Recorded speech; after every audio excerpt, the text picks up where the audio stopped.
Hi there, Samuel Larson here again. So, 3 ways you have for growing any online business or an e-commerce store. And I find that one of them, the first one that everybody focuses on, is very overrated. The rest of them, the two others, are very underrated. So, where does everybody start when they start growing their e-commerce business? Well, first of all, if you don't have traffic, you have nothing. So that's where you need to start. Increasing the number of people visiting the store. And what you're hoping for, obviously, sales. So that's the first thing and first way to grow a business. You increase the number of sales.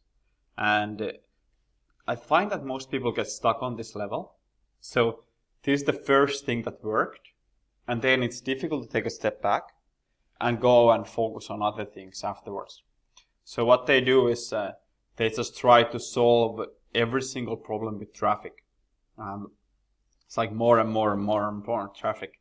But it won't solve these issues.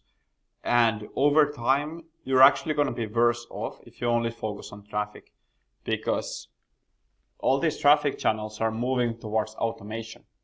So all the money nowadays will be made in the back end. So if you just have a one offer type of website, say you are not building a relationship, you maybe like have a deal site or things like that, you don't really have a good upsell strategy in place or like a long-term strategy of what you're going to do with your email list, you're going to be in trouble. Because over time, everybody will be paying just about the same for the click, and he who can pay the most to acquire the customer will be in a really good position to win. So I would say less than 10K a month revenue USD. You're really just looking to validate the concept. You're not there yet where you can really start optimizing the other parts of the funnel. Of course, you should have the basic blocks in place, like have abandoned cart emails from day one, etc. But the focus should be on traffic and making sure that the actual concept is viable. And after that, you can start investing a little bit more on these other building blocks. So the next one is average order value. And these are nice because you can combine them. So let's say you have traffic and you're improving traffic by 20%. Then you're increasing average order value by 20%. That's compounding. So all of a sudden you increase your business way over 40%. And that's what we're really looking to achieve. And that's what the growth hacking is looking to do also. It's okay, let's see if we can use these different channels to really gain and amplify the effect. Now, average order value. So how can you either by price split testing or upsells, cross sells, etc. increase the average order? It's really that simple, or at least it sounds that simple. There's a lot of methods that you can do that. What I found consistently is that most people think that the buyers are more price sensitive than they actually are, and are not really looking for enough ways to increase their order prices. So whatever way they could price those products a little bit higher and still get sales, or almost the same amount of sales, that would be absolutely fantastic. If it's positioning, if it's branding, something, you gotta find it, and then you gotta exploit it. People are not as price sensitive as you'd think. That's a consistent takeaway. Now, you have your traffic, people are buying for a good price, meaning you also have good profits there. And you really want to think of it not in terms of only revenue, but also and especially in terms of profit. So if you have a product that has, let's say, a 10% profit margin after all, and if you can just raise the prices by 10%, suddenly, if the sales don't go down, you actually double your profits. And that's really cool. And that's what we try to do with conversion optimization as well. You don't need more traffic. We can just try to optimize the funnel as best as possible and then get way more out of that existing traffic. Now, okay, you have started with your traffic, you have then try to maximize the average order value.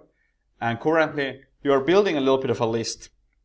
So you have your past customers, etc.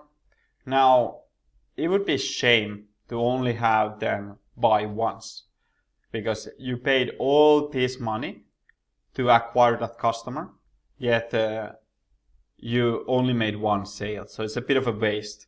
It's a very thin margin, if not at all, to acquire a customer and then take that profit and basically run. What you want to do is make sure that, or as best as possible really, you can never make sure that your customers will be repeat purchasers, but as much as you can, seek to find out which segments buy again. You can do this, for example, in Google Analytics. See, okay, where are my repeat buyers, and also where are my high average order value buyers. So you can start identifying those segments and also seeing, all right, is there particular ads or ad mediums, sources that are bringing that traffic from Google Analytics. And then, okay, let's put more money into those sources and see if it still works more, or maybe reduce money from those that are just, okay, we get a high initial conversion rate, revenue per visitor is kind of okay, but it's not really working in terms of repeat purchases, or it's not a long-term viable option. So you want to dig into that data as soon as you have it. But yeah, frequency. So there's a lot of ways to do this. In a traditional online marketing, could be joint ventures. So you have a kind of one product that you'll be focusing on. Well, could you make a deal with another store that you're going to have their products also promoted a little bit? Or could you add a second line? Or what could you do to make sure that those buyers would come back to you? How could you reactivate them? So that's going to be the third key to really radically grow your business fast. And the nice thing here, you grow each of these, you get more traffic, you get average order values, and then also you get people to purchase. Let's say you improve all of those by 30%. Now you more than doubled your business. So it's a simple formula for growing these companies, but it's a lot of detail and a ton of complexity within those particular areas. So yeah, whenever I take on new consulting clients, these are the key levers that I focus on in order to grow them quickly. And then we go from there, we break this down into smaller pieces and see, okay, where are the opportunities, where are the weaknesses, where are the possibilities for really exploiting these strategies and get them to a better future as fast as possible. That's it. Thank you for watching. Looking forward to discussing more in the future videos. Make sure to like, comment, subscribe. I'll make sure to answer all the comments unless there's millions. Thanks.